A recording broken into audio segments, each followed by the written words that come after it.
മുതിർന്നവർക്കും കുട്ടികൾക്കും ഒരുപോലെ ഇഷ്ടപ്പെടുന്ന കൊതിയൂറുന്ന ഒരു വിഭവമാണ് ഇന്നത്തെ നമ്മുടെ റെസിപ്പി. ഇതെങ്ങനെ തയ്യാറാക്കാമെന്ന് നോക്കാം. വീഡിയോ കാണാം. Welcome to tested and taste.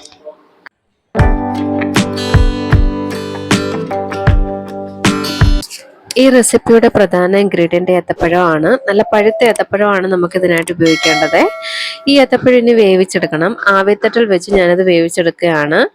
ഇങ്ങനെ വേവിച്ചെടുത്ത ഏത്തപ്പഴം ഒരു ബൗളിലേക്ക് മാറ്റിയ ശേഷം നല്ലതുപോലെ ഉടച്ചെടുക്കണം. കൈ ഉപയോഗിച്ചോ അല്ലെങ്കിൽ ഫോർക്കോ സ്പൂണോ ഉപയോഗിച്ച് നമുക്കിത് ഉടച്ചെടുക്കാം. ഇങ്ങനെ ഉടച്ചെടുത്ത ഏത്തപ്പഴം നമുക്ക് വറുത്തെടുക്കേണ്ടതുണ്ട്. അതിനായിട്ട് ഒരു ചീനച്ചട്ടിയിൽ വറുക്കുന്നതിന് ആവശ്യമായിട്ടുള്ള എണ്ണ ഒഴിച്ച് ചൂടാക്കാം. എന്നിട്ട് ഓരോ സ്പൂൺ വീതം ഏത്തപ്പഴം ഉടച്ചത് ഈ എണ്ണയിലിട്ട് വറുത്തെടുക്കണം. പ്രത്യേക ഷേപ്പ് ഒന്നും ഇതിന് ആവശ്യമില്ല. സ്പൂൺ യൂസ് ചെയ്ത് തന്നെ നമുക്കിത് കോരിയിട്ട് വറുത്തെടുക്കാം.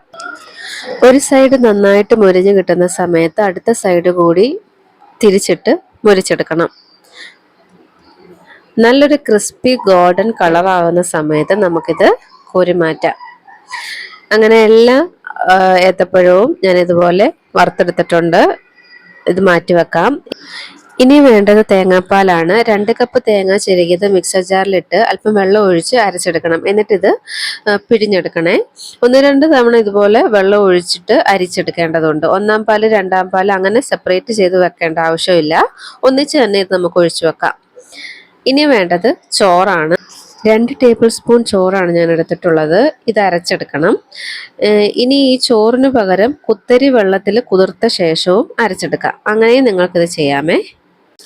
ഒരു കടായി ചൂടാക്കിയ ശേഷം നമ്മൾ എടുത്തു വെച്ചിട്ടുള്ള തേങ്ങാപ്പാൽ ഒഴിക്കാം.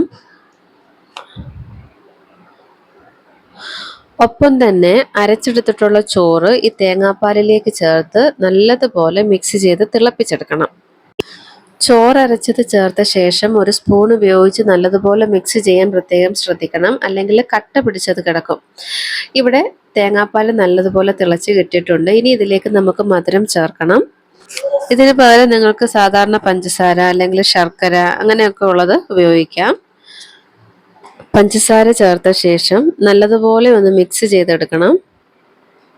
ഇതിലേക്ക് 2 ഏലക്ക പൊട്ടിച്ചത് കൂടി ഞാൻ ചേർത്ത് കൊടുക്കുന്നുണ്ട്. ഇനി ഇത് നന്നായിട്ട് ഇളക്കി കുറുക്കിയെടുക്കേണ്ടതുണ്ട്. നല്ലതുപോലെ കുറുകി കിട്ടുന്ന സമയത്ത് വേണം നമുക്കിതിലേക്ക് വറുത്തെടുത്ത് വെച്ചിട്ടുള്ള ഏത്തപ്പഴം ചേർത്ത് കൊടുക്കാൻ. ഇത് ചേർത്ത ശേഷം അധികം ഇട്ട് തിളപ്പിക്കാൻ പാടില്ല. ഏത്തപ്പഴം ചേർത്ത് ഒന്ന് തിള വരുന്ന സമയത്ത് നമുക്ക് ഫ്ലെയിം ഓഫ് ചെയ്യണം. വളരെ നല്ല ടേസ്റ്റി ആയിട്ടുള്ള ഏത്തപ്പഴപ്പിടി ഇവിടെ തയ്യാറായിട്ടുണ്ട്. എല്ലാവർക്കും ഒരുപോലെ ഇഷ്ടപ്പെടുന്ന ഒരു റെസിപ്പിയാണിത്. കുട്ടികൾക്കൊക്കെ ഒരുപാട് ഇഷ്ടപ്പെടും. അവർക്കിത് തയ്യാറാക്കി കൊടുത്താൽ അവർ വീണ്ടും വീണ്ടും ചോദിച്ചു വാങ്ങിക്കഴിക്കും. അത്ര നല്ല ടേസ്റ്റാണ് ഇതിന്. എല്ലാവരും ഒന്ന് തയ്യാറാക്കി നോക്കി നിങ്ങളുടെ അഭിപ്രായം അറിയിക്കാൻ മറക്കരുത്. ഈ ചാനൽ ആദ്യമായിട്ടാണ് കാണുന്നതെങ്കിൽ പ്ലീസ് എൻ്റെ ചാനൽ സബ്സ്ക്രൈബ് ചെയ്യണം. ഈ വീഡിയോ ഇഷ്ടപ്പെട്ടാൽ ലൈക്ക് ചെയ്തും ഷെയർ ചെയ്തും സപ്പോർട്ട് ചെയ്യാനും മറക്കരുത്. വീണ്ടും നല്ലൊരു വീഡിയോയുമായി എത്താം. അതുവരെ ബൈ ബൈ.